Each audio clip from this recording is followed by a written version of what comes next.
گزارش ہے کہ ویڈیو کو لاسٹ تک دیکھیں تاکہ بات پوری طرح سمجھ میں آئے۔ بعد میں بیان کروں گا۔ ایک آخری مسئلہ یہ ہے کہ بیماری کی وجہ سے وقتی طور پر وقفہ کر لینا جائز ہے۔ سمجھ میں آ رہی ہو بات؟ اسی طرح عورت کے لیے بچہ سنبھالنا، ایک جڑواں پیدا ہو گیا، بگلے بھی جڑواں ہوں گے وہ، اور اتنی آمدن نہیں ہے کہ وہ دائی رکھیں گھر میں یا ڈے کیئر میں جمع کرائیں ان بچوں کو، خود ہی پالنا پڑتا ہے، اور گھر میں اور بہت سارے کام بھی ہیں۔ تو اس نیت سے اگر کوئی کرنا چاہے وقفہ تو اللہ کی طرف سے پابندی بولو بھائی نہیں ہے۔ سمجھ میں آ رہی ہے بات؟ تو پابندی نہیں ہے، کوئی ایسا وقتی عارضی طریقہ اختیار کر کے وقفہ کیا جا سکتا ہے، اگرچہ پسندیدہ نہیں ہے شریعت کی نظر میں۔ اسلام میں ترغیب یہی ہے کہ نہیں کرو وقفہ، لیکن اگر کوئی کرتا ہے تو جائز ہے۔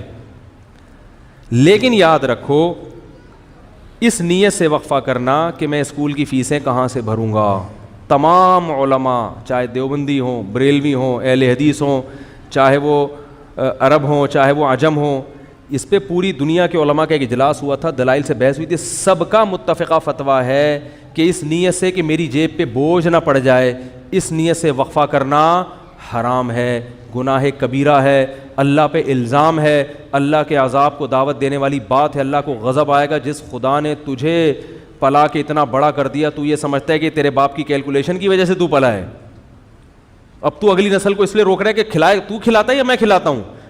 قرآن کہہ رہا ہے نحن نرزقکم، ہم تم کو بھی رزق دیں گے، وإیاہم، اور ان کو بھی۔ علماء کہتے ہیں غریبوں کے لیے نازل ہوئی ہے، اللہ نے پہلے ذکر کیا کہ تم کو بھی دیں گے، کیونکہ غریب کو ڈر ہوتا ہے میری روٹی نہ چھین لے بچہ، تو اللہ فرماتا ہے تجھے بھی ملے گا اس کی برکت سے، اور اس کو تو ملے گا ہی۔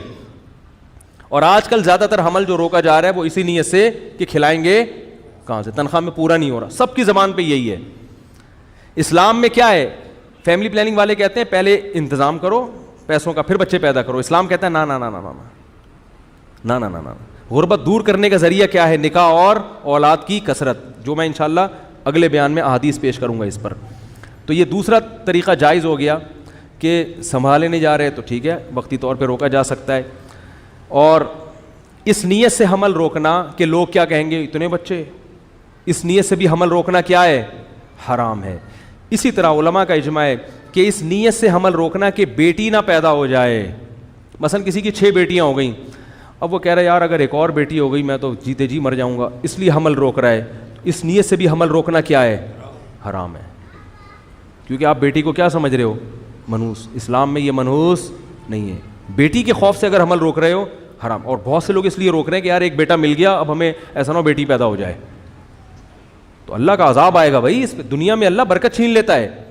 اور ایک آخری بات یہ کہ کسی بھی وجہ سے حمل روکا جا رہا ہو، آپریشن کر کے عورت کی بچہ دانی نکال دینا یا مرد کے لیے نس بندی کر لینا، تمام علماء کے نزدیک حرام ہے۔ یہ آخری مسئلہ بیان کر کے بیان ختم کرتا ہوں۔ زمانہ ڈھل رہا ہے مغربی تہذیب میں، لیکن راہ